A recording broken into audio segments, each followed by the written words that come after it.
읽겠습니다. 로마서 6장 1절로 2절까지의 말씀입니다.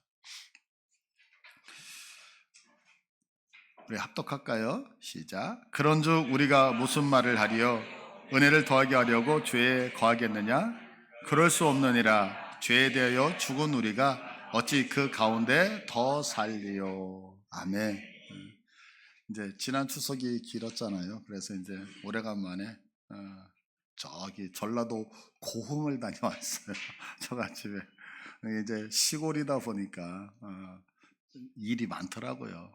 그래서 이제 밭일을 좀 해드리고 왔어요. 그래서 제가 이래도 경운기를 가지고 로타리를 치고 로타리를 치고 이제 마늘을 심으신다 그래가지고 이제 마늘을 심는데 이제 태어나서 처음으로 마늘을 심은 거예요.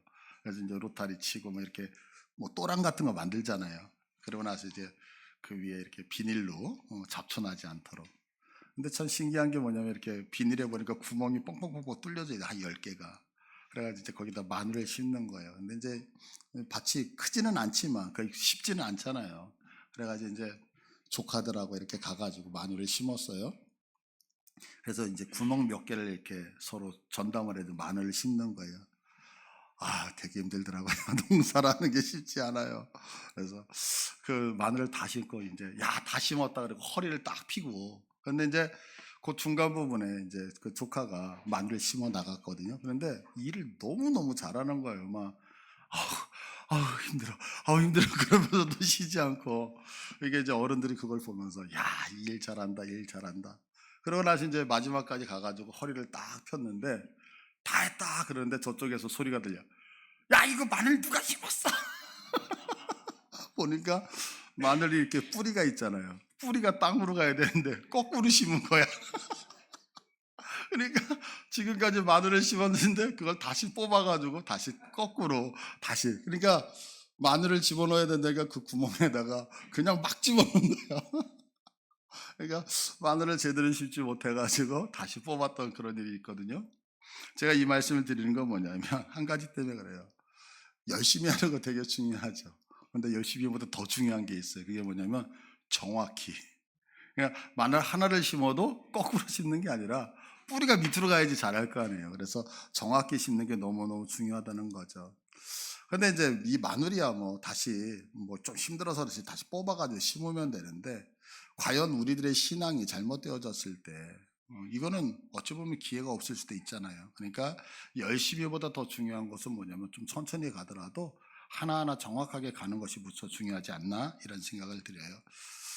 제가 이제 전에 드렸던 말씀 한번 기억하실 거예요. 예수 믿으면 구원을 받습니다라고 하는 얘기. 근데 이제 이때 예수의 무엇을 믿으면 구원받느냐라고 하는 질문을 제가 드린 적이 있었잖아요.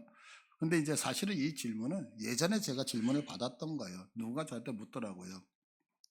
당신 구원받았습니까? 예, 구원받았습니다. 어떻게 구원받았죠?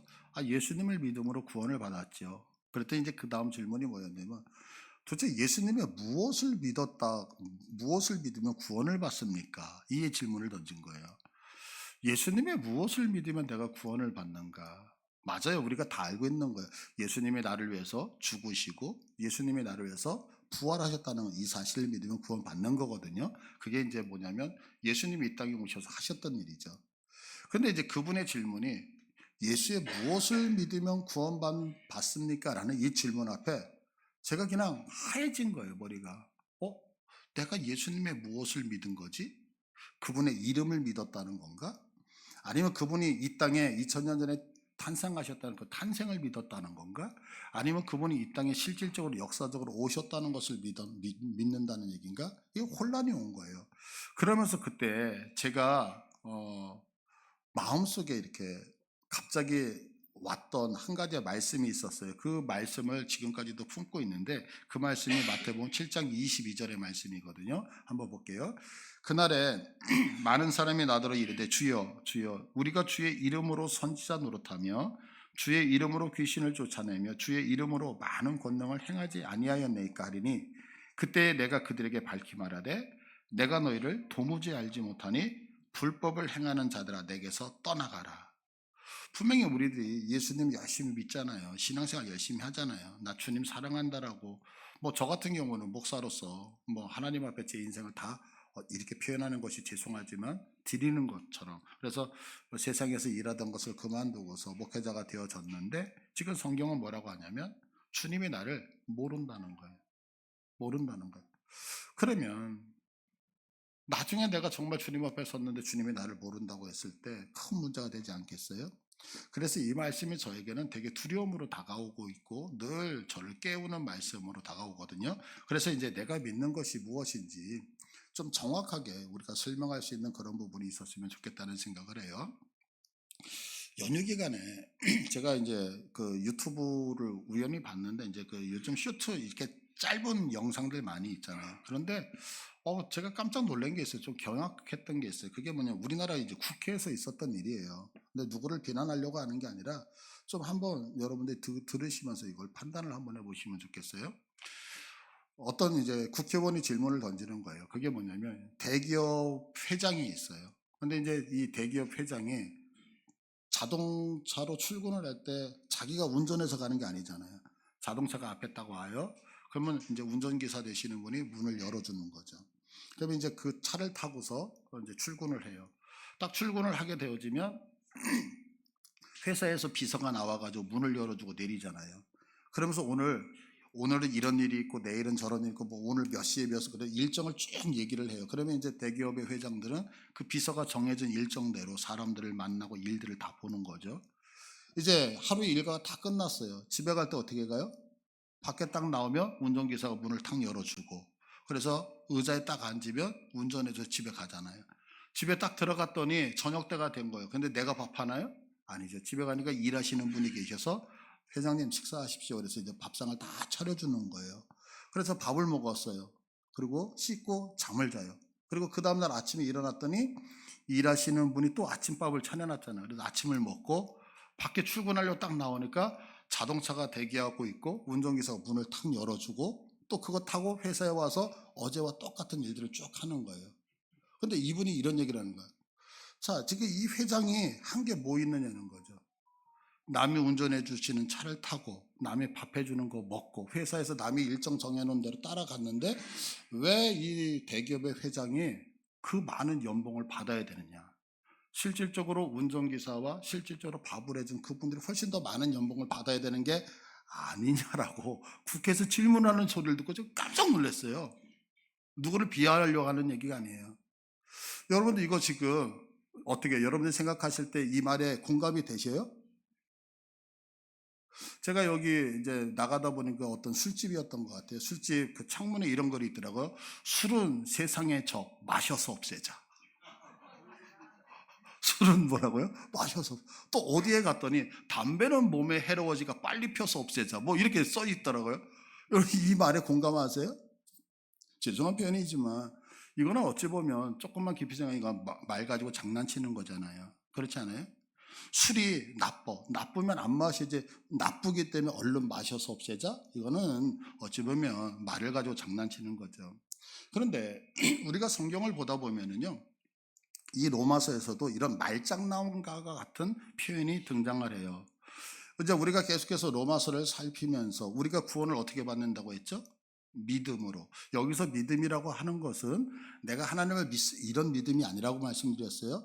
내가 수고하고 노력하는 것을 행위라고 했을 때 내 행위가 아닌 하나님의 전적인 은혜를 믿음이라고 얘기한다 그랬었어요. 그러니까 믿음으로 구원받는다는 것은 내가 무엇을 해서가 아니라 하나님의 전적인 은혜로 우리에게 주어지는 거죠. 이거 여러분들 믿으시죠? 자, 그러니까 어떤 질문이 나오냐면 구원을 하나님께서 일방적으로 주시는 거예요? 그러면 내가 더 이상 수고하고 노력할 필요가 없잖아 라고 도리어 반문을 하는 거죠. 내가 믿음 생활하면서 주를 위해서 열심히 살 이유가 뭐가 있어? 왜? 어차피 하나님이 나에게 모든 걸 베푸신다면. 이게 이제 첫 번째 말장난과 같은 질문이에요. 근데 두 번째 질문이 뭐냐면 로마서 5장 20절을 가지고 들어오는 거예요. 자, 5장 20절에 보면 율법이 들어온 것은 범죄를 더하게 하려 함이라. 그러나 죄가 더한 곳에 은혜가 더욱 넘쳤나니.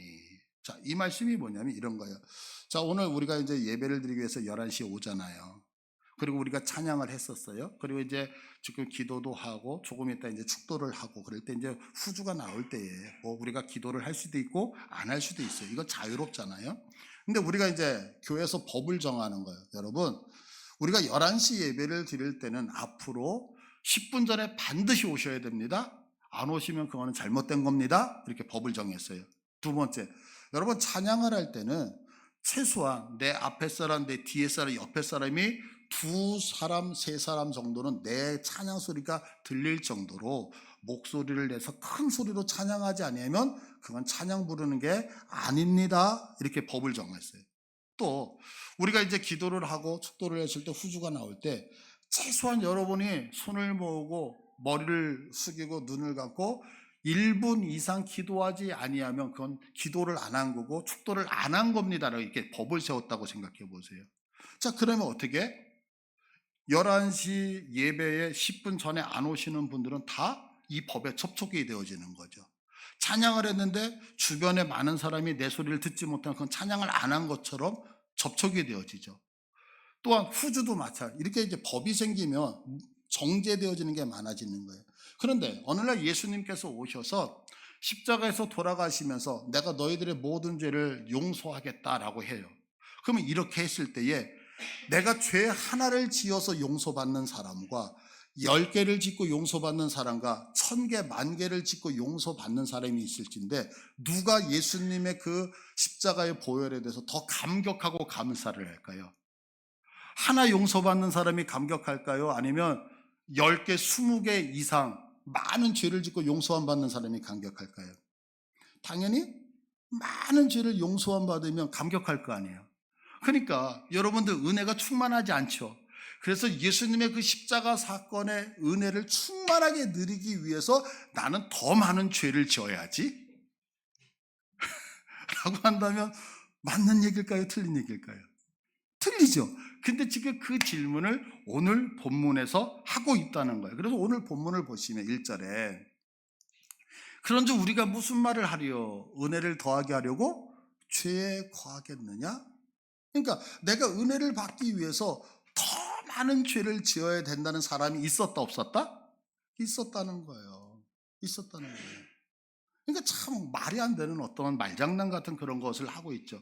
그래서 이 말씀 앞에서 무슨 소리야? 어떻게 은혜를 받으려고 죄를 더 많이 져? 그럴 수 없다. 그래서 2절에 뭐라고 말씀하냐면 그럴 수 없느니라 라고 얘기해요. 절대 그럴 수 없는 거예요. 자, 그러면 왜 그럴 수 없다라고 하냐면 죄에 대하여 죽은 우리가 어찌 그 가운데 더 살리요? 그러면 왜 우리가 그럴 수 없느냐? 죄에 대하여 우리가 죽은 자이기 때문에 그렇다라고 성경은 얘기하는 거예요. 그러니까 이것을 조금 더 쉽게 풀이하면 내가 이미 죄에 대해서 죽었어요. 그러면 죽었다는 얘기는 뭐예요? 감각이 있다는 얘기예요? 없다는 얘기예요? 없다는 얘기죠. 그러니까 내가 죄에 대해서 죽으면 내가 죄를 지어요? 안 지어요? 죽었으니까 더 이상 죄를 지면 안 된다. 이렇게 사도 바울이 얘기를 하는 거죠. 여러분들 이제 이런 죄의 영향력이 우리가 죄에 대해서 죽었기 때문에 우리에게 미치지 못하는 거 믿으시죠? 그런데 이제 문제가 생기는 거예요. 어떤 문제가 생기냐면 한번 생각해야 돼요. 성경은 분명히 너희가 죄에 대해서 죽었다라고 얘기를 하는데 그러면 죽었으면 더 이상 죄를 지면 돼요? 안 돼요? 근데 우리가 인생을 살면서 죄를 지어요? 안 지어요? 진짜. 그러면 이것도 또 말이 안 되잖아요. 아니, 죄에 대해서 죽었다면서요. 죄에 대해서 죽었는데 내가 인생을 살다 보면 죄를 짓잖아요.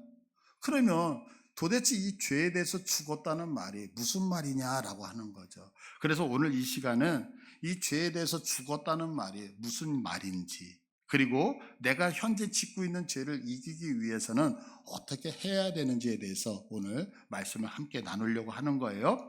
자, 그런데 이제 이 죄에 대해서 내가 죽었다라고 하는 이 말을 하기 위해서 살피려고 하는데 몇 가지를 살필 거냐면 4가지를 살펴요. 몇 가지 살핀다고요? 4가지. 그런데 이 4가지 중에서 첫 번째, 두 번째, 세 번째 이야기하는 세 번째는 우리가 부정하는 것들이에요. 그리고 마지막에 제가 말씀을 드리는 것이 우리가 믿는 거예요. 근데 이제 문제는 뭐냐면 이 4가지가 그럼 구분이 되어졌냐? 아니요. 이 4가지가 우리의 신앙에 다 섞여져 있어. 근데 더 큰 문제는 뭐냐면 이 섞여져 있다는 자체를 우리가 몰라. 그러니까 내가 신앙생활을 하면서 이 네 가지가 있는데 이게 어디에 속하는지를 잘 모르는 거예요. 그래서 그냥 통합으로 짬뽕으로 막 갖고 있단 말이에요. 그러니까 어떨 때는 맞고 어떨 때는 틀리고 이래요. 그래서 이 틀린 거 세 가지를 제가 먼저 말씀을 드릴게요. 그러니까 틀린 거를 듣다가 내가 이렇게 지금 알고 있었구나라고 하면 그거 빨리 버리시고 몇 번째로? 네 번째에다가 맞추시는 거예요. 네 번째. 자, 그러면 이제 첫 번째 입장이 뭐냐면, 자, 예수님께서 십자가에서 죽으시잖아요. 돌아가셨어요. 특히 예수님이 돌아가셨을 때 내가 예수님과 함께 실질적으로 죽었다라고 하는 거예요. 죽었다라고 하는 거예요. 아니요, 틀렸다니까요. 이거. 예수님하고 내가 함께 죽었다는 거예요. 자, 그러면 자, 예수님이 십자가에서 돌아가셨어요. 그래서 나도 그분과 함께 십자가에서 죽으니까 내 죄는 사라져요? 그대로 남아있어요? 죄는 사라졌어요. 그런데 이제 문제가 생겼어요. 자, 내가 옛날 예수님의 십자가 사건으로 죽어서 내 죄는 다 사라졌는데 내가 지금 오늘 죄를 져요, 안 져요? 죄를 짓죠. 그러면 오늘 지금 짓는 이 죄를 또 용서함 받기 위해서는 어떻게 해야 돼요? 내 죄를 십자가 앞으로 다시 가지고 가야죠. 그래서 예수님과 함께 내가 죽어야지만 내 죄가 또 사함을 받죠. 그러면 생각해 보세요. 인간이 죄를 딱 한 번만 짓나요? 반복해서 계속해서 짓나요? 반복해서 계속해서 짓죠. 그럼 어때요? 내가 죄를 지을 때마다 날마다 예수님과 함께 십자가에 가서 죽어야 되고 십자가에 가서 죽어야 되고 십자가에서 죽어야 되는 상깔이 반복이 되어진다고요. 자, 그런데 보세요. 히브리서 7장 27절 다 같이 읽습니다. 시작. 그는 저 대제사장들이 먼저 자기 죄를 위하여 다음에 백성의 죄를 위하여 날마다 제사 드리는 것과 같이 할 필요가 없으니 이는 그가 단번에 자기를 드려 이루셨습니다. 아멘. 믿으십니까? 성경은 분명히 선포하는 게 뭐냐면 예수님께서 우리의 죄를 사하실 때에 죄를 지을 때마다 십자가에 못 박혀 날마다 제사를 드려야 돼요? 아니면 예수님의 십자가 단 한 번의 사건으로 우리의 모든 죄를 사하시나요? 이거 믿으시죠? 단 한 번의 사건으로. 그러니까 우리가 십자가에서 주님과 함께 죽어서 그래서 내 죄가 사라진 이후에 죄를 지을 때마다 다시 십자가에 가서 예수님과 함께 죽고 반복한다는 것은 맞는 거예요? 틀리는 거예요? 성경적으로 보면 틀리죠. 왜? 반복이 아니라 성경은 분명히 선포해요. 우리들의 모든 죄는 십자가 사건에 단 한 번으로 모든 죄를 사함받는 거예요. 그러니까 우리들이 회개를 할 때 하나님 앞에 죄를 지을 때 주님 내가 죄를 지었어요. 내가 지금 이 시간에 다시 주님의 십자가 앞으로 나가요. 주님의 십자가에 나를 못 박고 내가 주님과 함께 또 죽고 내 죄를 용서해 주세요. 그 마음은 제가 알아요. 그러나 성경은 그렇게 말씀하지 않는다는 거예요. 우리들의 모든 죄는 십자가 사건에 단번에 용서함 받는 걸 믿으시기를 바라요. 그래서 예수님과 함께 내가 십자가에서 죽어서 실제적으로 죽어서 죄 용서함 받았다는 것을 우리는 거부하는 거예요. 자, 두 번째 거부하는 거. 두 번째 입장은 뭐냐면 내가 예수님과 연합적으로 연결이 되어져 있다라고 하는 거예요. 자, 그럼 연결이 되어져 있으니까 어때요? 예수님이 하셨던 것이 나와 같이 연결이 되시니까 예수님이 한 게 내가 한 것처럼 느껴지는 거예요. 이 대표적인 게 뭐냐면 엄마와 태아를 생각하시면 돼요. 자, 엄마와 태아가 분명히 개체로는 둘이죠. 엄마, 아기라고 하는. 그런데 뱃속에서 어떻게 되어져 있어요? 탯줄로 연결이 되어져 있죠. 그러면 엄마가 먹는 음식이 아이한테 영향을 끼쳐요, 안 끼쳐요? 끼치죠. 엄마가 느끼는 감정, 아이가 영향을 끼쳐요, 못 끼쳐요? 끼치죠. 그러니까 지금 엄마가 느끼는 모든 것들이 탯줄로 연결되어져 있다 보니까 어떻게 해요? 그 태아가 나하고는 별개지만 엄마하고 동일한 것들을 다 갖고 간다고. 이것처럼 내가 하나님과 연합이 되어져 있다는 거예요. 연결이 되어져 있다는 거예요. 그래서 어떤 현상이냐면 예수님이 십자가에서 돌아가셨잖아요. 그 돌아가신 사건이 연결될 게 예수님이 죽을 때 내가 죽은 것이 되어지고 예수님이 부활하셨을 때 내가 부활하신 것이 됐다라고 생각을 하는 거예요. 자, 그러면 이게 이제 맞는 것 같은데 어떤 문제가 생기냐면 우리는 계속해서 죄를 짓는다 그랬어요? 안 짓는다 그랬어요? 여전히 죄를 져요. 자, 그러면 죄를 짓는다는 얘기는 내가 하나님과 연결되어져 있을 때 죄를 져요? 하나님과 단절되어져 있을 때 죄를 져요? 그죠? 그러면 내가 지금 죄를 짓는 그 순간은 분명히 하나님의 뜻을 떠나 있기 때문에 죄를 짓는 거예요. 그러면 내가 연결되어져 있을 때는 주님이 하신 일이 내 일이 되어지고, 주님이 죽으신 게 내가 죽은 거, 주님이 부활하시면 내가 부활한 게 되지만, 주님과 내가 단절되어져 있다면, 다시 얘기해서 엄마와 태아가 단절되어 있다면 엄마가 먹는 거, 엄마가 느끼는 게 아이에게 영향을 끼쳐요, 못 끼쳐요? 못 끼치게 되죠. 그러면 내가 주님과 단절되어져 있을 때 내 죄는 용서만 받을 수 있을까요, 못 받을까요? 못 받게 되어지죠. 그러면 우리는 어떤 신앙생활을 하냐면 내가 주님과 떨어지지 않기 위해서 수고하고 노력할 거 아니에요.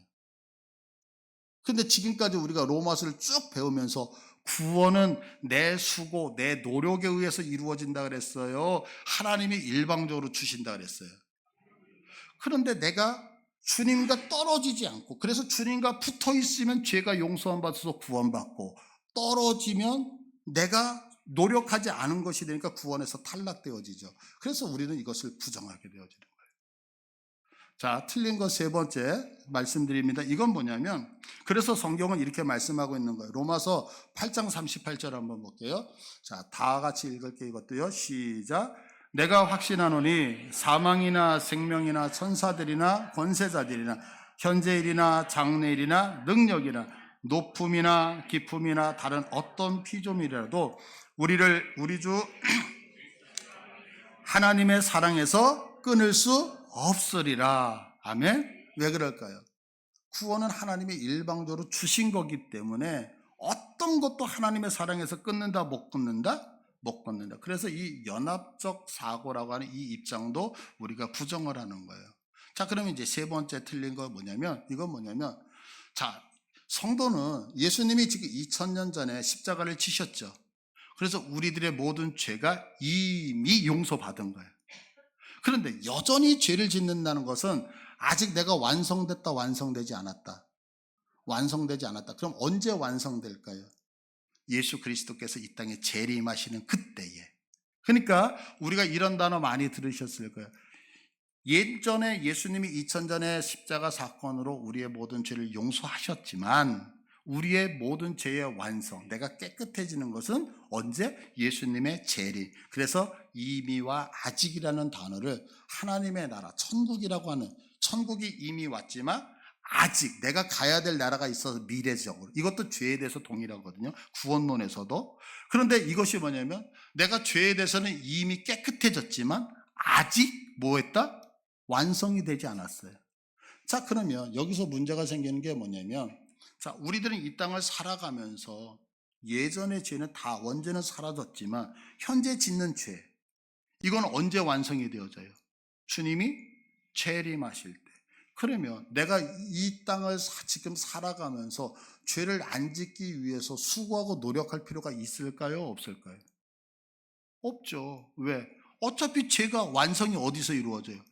예수님이 재림해야지만 일어난다면 죄를 지으면서도 에휴, 어차피 내가 수고하고 노력해도 내 죄는 깨끗해지지 않아. 왜? 완전해지지 않아. 그렇다면 그냥 뭐 이렇게 살다가 주님 오실 때까지 가는 거지. 이렇게 가게 돼. 그래서 뭐가 약화가 되냐면 성화가 약화되어지는 거예요. 이런 사상을 갖고 있으면. 그래서 우리는 이 지금 말씀하고 있는 성화에 대해서 수고하고 노력이 필요하다, 필요하지 않다? 필요하잖아요. 성경은 분명히 말씀하거든요. 그래서 로마서 6장 12절을 봐보세요. 그러므로 너희는 죄가 너희 죽을 몸을 지배하지 못하게 하여.